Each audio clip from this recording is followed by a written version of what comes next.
Hi friends, HSC physical സയൻസിൻ്റെ particle dynamics എന്ന ടോപ്പിക്കിലെ രണ്ടാമത്തെ ക്ലാസ്സാണ് നമ്മളിന്ന് എടുക്കുന്നത്. കഴിഞ്ഞ ക്ലാസ്സിൽ നമ്മൾ പഠിച്ചത് എന്താണ് ചലനം, എന്താണ് അവലംബക വസ്തു, ദൂരം, സ്ഥാനാന്തരം തുടങ്ങിയ ആശയങ്ങളാണ്. സമയത്തിനനുസരിച്ച് ഒരു വസ്തുവിൻ്റെ സ്ഥാനത്തിൽ മാറ്റമുണ്ടാകുന്നെങ്കിൽ ആ വസ്തു ചലനാവസ്ഥയിലാണ് എന്ന് പറയാം. ഒരു വസ്തുവിൻ്റെ ചലനാവസ്ഥയോ നിശ്ചലാവസ്ഥയോ പ്രതിപാദിക്കാൻ നാം ഏതൊരു വസ്തുവിനെയാണോ അടിസ്ഥാനമാക്കിയെടുക്കുന്നത് ആ വസ്തുവാണ് അവലംബക വസ്തു. ഒരു വസ്തു സഞ്ചരിച്ച പാതയുടെ ആകെ നീളത്തെയാണ് ദൂരം എന്ന് പറയുന്നത്. എന്നാൽ ആദ്യസ്ഥാനവും അന്ത്യസ്ഥാനവും തമ്മിലുള്ള നേർരേഖാ ദൂരത്തെയാണ് സ്ഥാനാന്തരം എന്ന് പറയുന്നത്. ദൂരം ഒരു അദിശ അളവാണ്, സ്ഥാനാന്തരം ഒരു സദിശ അളവാണ്. ദൂരത്തിൻ്റെയും സ്ഥാനാന്തരത്തിൻ്റെയും യൂണിറ്റ് ഒന്ന് തന്നെയാണ്, മീറ്റർ. ഇനി നമ്മൾ പഠിക്കാൻ പോകുന്നത് എന്താണ് വേഗം, എന്താണ് പ്രവേഗം എന്നാണ്. വേഗം അഥവാ സ്പീഡ് സമയത്തിനനുസരിച്ച് ഒരു വസ്തു സഞ്ചരിച്ച ദൂരത്തിലുണ്ടാകുന്ന മാറ്റം, അതിനെയാണ് നമ്മൾ എന്ത് പറയുക, വേഗം എന്ന് പറയാം. മറ്റൊരു രീതിയിൽ പറഞ്ഞാൽ യൂണിറ്റ് സമയം കൊണ്ട് സഞ്ചരിച്ച ദൂരമാണ് വേഗം എന്ന് പറയുന്നത്. ഒരു വസ്തുവിൻ്റെ വേഗം കണക്കാക്കാൻ ആ വസ്തു സഞ്ചരിച്ച ദൂരത്തെ സഞ്ചരിക്കാനെടുത്ത സമയം കൊണ്ട് ഹരിച്ചാൽ മതി. വേഗം ഒരു അദിശ അളവാണ്. വേഗത്തിൻ്റെ യൂണിറ്റ് മീറ്റർ പെർ സെക്കൻഡാണ്. ഇനി പ്രവേഗം അഥവാ വെലോസിറ്റി എന്ന് വെച്ചാൽ യൂണിറ്റ് സമയത്തിലുണ്ടായ സ്ഥാനാന്തരമാണ്. ഒരു വസ്തുവിൻ്റെ പ്രവേഗം കണ്ടെത്താൻ സ്ഥാനാന്തരത്തെ സമയം കൊണ്ട് ഹരിച്ചാൽ മതി. പ്രവേഗത്തിൻ്റെ യൂണിറ്റ് മീറ്റർ പെർ സെക്കൻഡ് തന്നെയാണ്. പ്രവേഗം ഒരു സദിശ അളവാണ്. SCERT ടെക്സ്റ്റ് ബുക്കിൽ എക്സ്ട്രാ റീഡിങ്ങിന് വേണ്ടി കൊടുത്തിരിക്കുന്ന ഒരു കോളം ഇവിടെ ചേർക്കുന്നു. അതിൽ പറയുന്നത് വ്യോമയാന ഗതാഗത രംഗത്തും സമുദ്ര ഗതാഗത രംഗത്തും ദൂരം അളക്കുന്നതിനുള്ള യൂണിറ്റ് നോട്ടിക്കൽ മൈലാണ്. ഒരു നോട്ടിക്കൽ മൈൽ എന്നത് 1.852 കിലോമീറ്റർ ആണ്. കപ്പലുകളുടെയും വിമാനങ്ങളുടെയും വേഗം അളക്കുന്നതിനുള്ള യൂണിറ്റ് നോട്ട് ആണ്.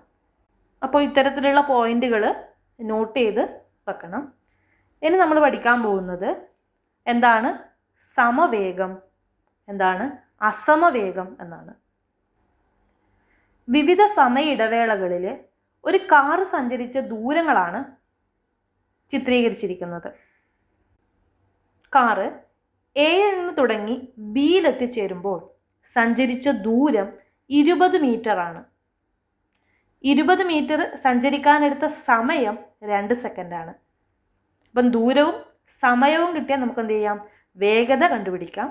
അപ്പോൾ എയിൽ നിന്ന് ബിയിലെത്തുമ്പോൾ കാറിൻ്റെ വേഗത എന്ന് പറയുന്നത് 10 മീറ്റർ പെർ സെക്കൻഡാണ്. അതായത് ദൂരം ഹരിക്കണം സമയം.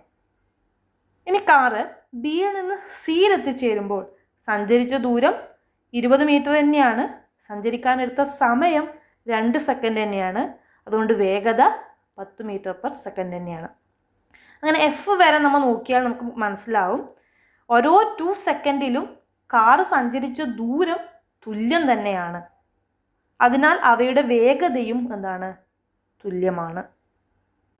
അതായത് ഒരു വസ്തു തുല്യ സമയ ഇടവേളകളിൽ തുല്യ ദൂരമാണ് സഞ്ചരിക്കുന്നതെങ്കിൽ ആ വസ്തുവിൻ്റെ വേഗം സമവേഗമാണ് എന്ന് പറയാം. ഇവിടെ കാറ് ഓരോ 2 സെക്കൻഡ് സമയ ഇടവേളകളിലും സഞ്ചരിക്കുന്നത് 20 മീറ്റർ തന്നെയാണ്. അതായത് തുല്യ സമയ ഇടവേളകളിൽ തുല്യ ദൂരം സഞ്ചരിക്കുന്നു. അപ്പോൾ അവിടെ വേഗം എന്താണ്, തുല്യമാണ്. ഇത്തരത്തിലുള്ള ചലനങ്ങളാണ് സമവേഗ ചലനങ്ങൾ എന്ന് പറയുന്നത്. ഇനി നമുക്ക് മറ്റൊരു ചിത്രം നോക്കാം. ഇവിടെ ഒരു കാറ് എ തുടങ്ങി എഫ് വരെ സഞ്ചരിക്കുന്നുണ്ട്. എയിൽ നിന്ന് ബിയിലേക്ക് കാറ് സഞ്ചരിക്കുമ്പോൾ 2 സെക്കൻഡ് സമയം കൊണ്ട് കാറ് സഞ്ചരിക്കുന്നത് 5 മീറ്റർ ആണ്. അപ്പോൾ എയിൽ നിന്ന് ബിയിലേക്ക് സഞ്ചരിക്കുന്ന കാറിൻ്റെ വേഗത എന്ന് പറയുന്നത് 5 × 2 2.5 മീറ്റർ പെർ സെക്കൻഡ് ആണ്. ഇനി കാർ ബിയിൽ നിന്ന് സിയിലേക്ക് സഞ്ചരിക്കാൻ എടുക്കുന്ന ദൂരം 15 മീറ്റർ ആണ്. എന്നാൽ സമയം 2 സെക്കൻഡ് തന്നെയാണ്. ബിയിൽ നിന്ന് സിയിലേക്ക് കാറിൻ്റെ വേഗത എന്ന് പറയുന്നത് 15 ÷ 2 7.5 മീറ്റർ പെർ സെക്കൻഡ് ആണ്. ഈ ചിത്രം നിരീക്ഷിച്ചാൽ നമുക്ക് മനസ്സിലാവും, തുല്യ സമയ ഇടവേളകളിൽ കാറ് സഞ്ചരിക്കുന്ന ദൂരം വ്യത്യാസമാണ്. അതുകൊണ്ട് തന്നെ അവയുടെ വേഗവും വ്യത്യാസമാണ്. ഇത്തരത്തിലുള്ള ചലനങ്ങളാണ് അസമവേഗം എന്ന് പറയുന്നത്. അതായത് തുല്യ സമയ ഇടവേളകളിൽ തുല്യ ദൂരമല്ല സഞ്ചരിക്കുന്നതെങ്കിൽ ആ വസ്തുവിൻ്റെ വേഗം അസമവേഗമാണ് എന്ന് നമുക്ക് പറയാം. അപ്പോൾ നമ്മൾ സമവേഗവും അസമവേഗവും പഠിച്ചു. അതായത് uniform speed and non uniform speed. ഇനി എന്താണ് സമപ്രവേഗവും എന്ന് വെച്ചാൽ? യൂണിഫോം വെലോസിറ്റി എന്ന് വെച്ചാൽ ഒരു വസ്തുവിൻ്റെ സ്ഥാനാന്തരത്തിൻ്റെ അളവ് തുല്യ സമയ ഇടവേളകളിൽ തുല്യമായിരിക്കുകയും ഒരേ ദിശയിൽ സഞ്ചരിക്കുകയും ചെയ്യുമ്പോഴാണ് ആ വസ്തു സമപ്രവേഗത്തിലാണ് എന്ന് പറയുന്നത്.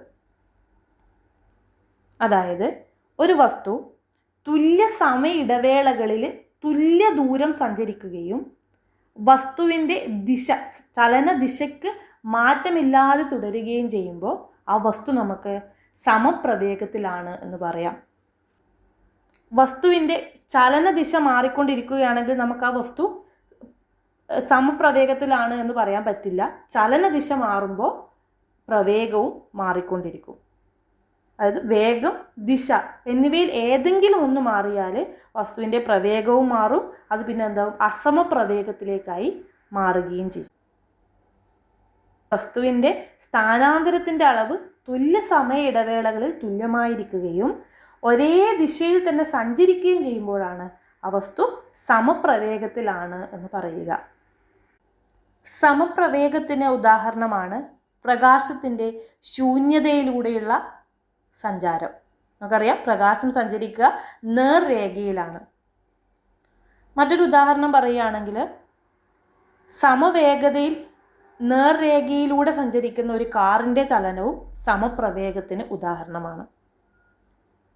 ഇനി അസമപ്രവേഗ ചലനങ്ങൾക്ക് ഉദാഹരണം പറയുകയാണെങ്കിൽ സ്റ്റേഷനിൽ നിന്ന് പുറപ്പെട്ട് നീങ്ങുന്ന ട്രെയിൻ. സ്റ്റേഷനിൽ ഒരു ട്രെയിൻ നിർത്തിയിടുമ്പോൾ അതിൻ്റെ വെലോസിറ്റി 0ആണ്. പിന്നെ അത് സ്റ്റേഷനിൽ നിന്ന് പുറപ്പെട്ട് പോകുമ്പോൾ വെലോസിറ്റി മെല്ലെ മെല്ലെ മെല്ലെ കൂടും. അവിടെ എന്ത് ചെയ്യുന്നുണ്ട്? വെലോസിറ്റിയിൽ മാറ്റം ഉണ്ടാകുന്നുണ്ട് എന്നുള്ളതാണ്. ഇനി അസമപ്രവേഗത്തിന് മറ്റൊരു ഉദാഹരണം പറയുകയാണെങ്കിൽ ഞെട്ടറ്റ് വീഴുന്ന മാമ്പഴം അസമപ്രവേഗത്തിന് ഉദാഹരണമാണ്. താഴോട്ട് വീഴുന്തോറും പ്രവേഗം കൂടിക്കൂടിയാണ് വരിക. SCERT ടെക്സ്റ്റ് ബുക്കിൽ കൊടുത്തിരിക്കുന്ന ഒരു കോളം ഇവിടെ കൊടുക്കുന്നു. അതിൽ പറഞ്ഞിരിക്കുന്നത് ഒരു വസ്തു നിശ്ചലാവസ്ഥയിൽ നിന്ന് യാത്ര ആരംഭിക്കുമ്പോൾ അതുപോലെ തന്നെ നിർബാധം താഴേക്ക് പതിക്കുമ്പോഴും അതിൻ്റെ ആദ്യ പ്രവേഗം 0 ആയിരിക്കും. അപ്പം നിർബാധം താഴേക്ക് പതിക്കുന്ന ഒരു വസ്തുവിൻ്റെ ആദ്യ പ്രവേഗം 0 ആയിരിക്കും. അതുപോലെ തന്നെ നിശ്ചലാവസ്ഥയിൽ നിന്ന് യാത്ര ആരംഭിക്കുന്ന ഒരു വസ്തുവിൻ്റെ ആദ്യ പ്രവേഗവും 0 ആയിരിക്കും. ഇനി ഒരു വസ്തു നിശ്ചലാവസ്ഥയിലാകുമ്പോൾ, ചലിച്ചുകൊണ്ടിരിക്കുന്ന ഒരു വസ്തു നിശ്ചലാവസ്ഥയിലാകുമ്പോൾ അതിൻ്റെ അന്ത്യപ്രവേഗമാണ് എന്താവുന്നത്? 0 ആവുന്നത്. ഇനി മുകളിലേക്ക് ഒരു കല്ലെറിയുമ്പോൾ അത് ഏറ്റവും ഉയരത്തിലെത്തി താഴോട്ട് വീഴുന്നു, അല്ലേ? അപ്പോൾ ഏറ്റവും ഉയരത്തിൽ അതിൻ്റെ അന്ത്യപ്രവേഗം 0 ആയിരിക്കും. ഇതൊക്കെ ഇമ്പോർട്ടൻ്റ് പോയിൻ്റാണ്. ഇതൊക്കെ മനസ്സിലാക്കി വെക്കേണ്ടതുണ്ട്. ഇനി നമ്മൾ പഠിക്കാൻ പോകുന്നത് എന്താണ് ത്വരണം അഥവാ ആക്സിലറേഷൻ എന്നാണ്. ആക്സിലറേഷൻ എന്നാൽ പ്രവേഗമാറ്റത്തിൻ്റെ നിരക്കാണ് ആക്സിലറേഷൻ അഥവാ ത്വരണം. മറ്റൊരു രീതിയിൽ പറഞ്ഞാൽ നമ്മളൊരു ബസ്സിൽ സഞ്ചരിക്കുകയാണെന്ന് വെക്കുക. ബസ്സിൻ്റെ സ്പീഡ് അല്ലെങ്കിൽ വെലോസിറ്റി എന്ത് ചെയ്യും? മാറിക്കൊണ്ടിരിക്കും. അപ്പോൾ നിർത്തിയിട്ടൊരു ബസ്സിൽ ആദ്യം വെലോസിറ്റി 0ആണ്. പിന്നെ വെലോസിറ്റി മെല്ലെ മെല്ലെ കൂടിക്കൊണ്ടേയിരിക്കും. പെട്ടെന്ന് ബസ് ബ്രേക്ക് അപ്ലൈ ചെയ്യുമ്പോൾ വെലോസിറ്റി എന്ത് ചെയ്യും? കുറഞ്ഞ് വരും. അതായത് സമയത്തിനനുസരിച്ച് വെലോസിറ്റിയിൽ എന്ത് ഉണ്ടാവുന്നുണ്ട്, മാറ്റം ഉണ്ടാവുന്നുണ്ട്. അപ്പം ഇതിനെയാണ് ത്വരണം എന്ന് പറയുക.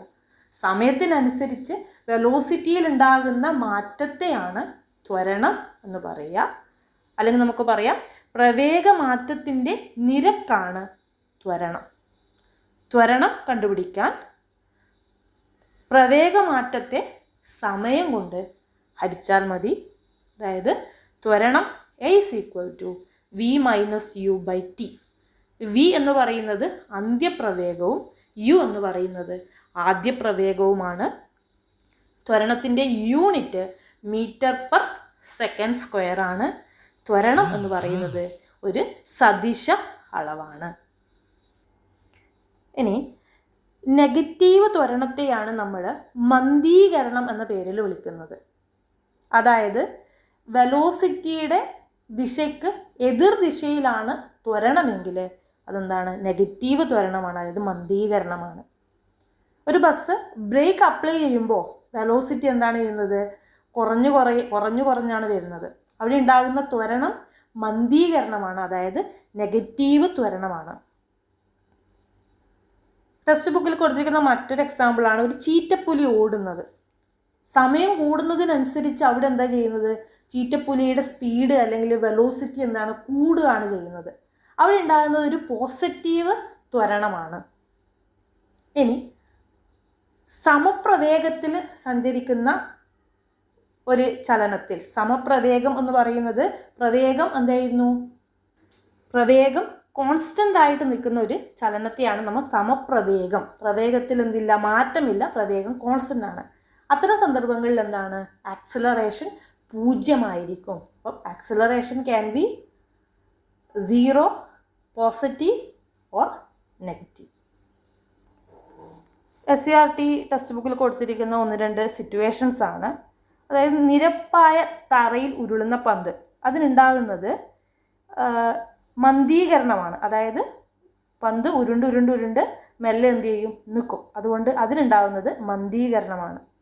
ഇനി സ്റ്റേഷനിൽ നിന്ന് യാത്ര ആരംഭിച്ച ട്രെയിൻ മെല്ലെ വെലോസിറ്റി കൂടിയാണ് വരുന്നത്. അപ്പോൾ അതിനുണ്ടാകുന്നത് പോസിറ്റീവായിട്ടുള്ള ഒരു ആക്സിലറേഷനാണ്. മുകളിലേക്ക് എറിയപ്പെട്ട ഒരു കല്ല്, നമുക്കറിയാം മുകളിലേക്ക് എറിയപ്പെട്ട കല്ല് മാക്സിമം ഉയരത്തിലെത്തുമ്പോൾ അതിൻ്റെ അന്ത്യപ്രവേഗം എന്ന് പറയുന്നത് 0. അതായത് അവിടെ ഉണ്ടാവുന്നത്, മുകളിലേക്ക് എറിയപ്പെട്ട ഒരു കല്ലിന് ഉണ്ടാവുന്നത് മന്ദീകരണമാണ്. എന്നാൽ ആ കല്ല് താഴോട്ട് വരുമ്പോൾ അതിൻ്റെ വെലോസിറ്റി കൂടി വരികയാണ്. ഭൂഗുരുത്വ ത്വരണം കാരണമാണ് അതിൻ്റെ വെലോസിറ്റി കൂടി വരുന്നത്. അപ്പോൾ താഴോട്ടേക്ക് വരുമ്പോൾ അതിനുണ്ടാകുന്നത് ഒരു പോസിറ്റീവ് ത്വരണം ആണ്. ഇത്രയുമാണ് 8ാം ക്ലാസ്സിലെ ചലനം എന്ന പാഠഭാഗത്ത് നമുക്ക് പഠിക്കാനുള്ളത്. അപ്പം നമ്മൾ ഇന്ന് പഠിച്ചത് വേഗം, പ്രവേഗം എന്താണ് എന്നും, എന്താണ് uniform speed and non uniform speed, അതായത് സമവേഗം, അസമവേഗം, സമപ്രവേഗം, അസമപ്രവേഗം എന്നാണ് നമ്മൾ ഇന്ന് പഠിച്ചു. കൂടാതെ ത്വരണം എന്നാണെന്നും പഠിച്ചു. ഇനി ഈ പാഠഭാഗത്തു നിന്നുള്ള ക്വസ്റ്റ്യൻസ് നമ്മൾ അടുത്ത ക്ലാസ്സിൽ ഡിസ്കസ് ചെയ്യുന്നതായിരിക്കും. അത് കഴിഞ്ഞിട്ട് 9ാം ക്ലാസ്സിലെ ചലനവുമായി ബന്ധപ്പെട്ട ചാപ്റ്ററിൻ്റെ ക്ലാസ് എടുക്കുന്നതായിരിക്കും. Thank you. എല്ലാവരും ചാനൽ സബ്സ്ക്രൈബ് ചെയ്യുക.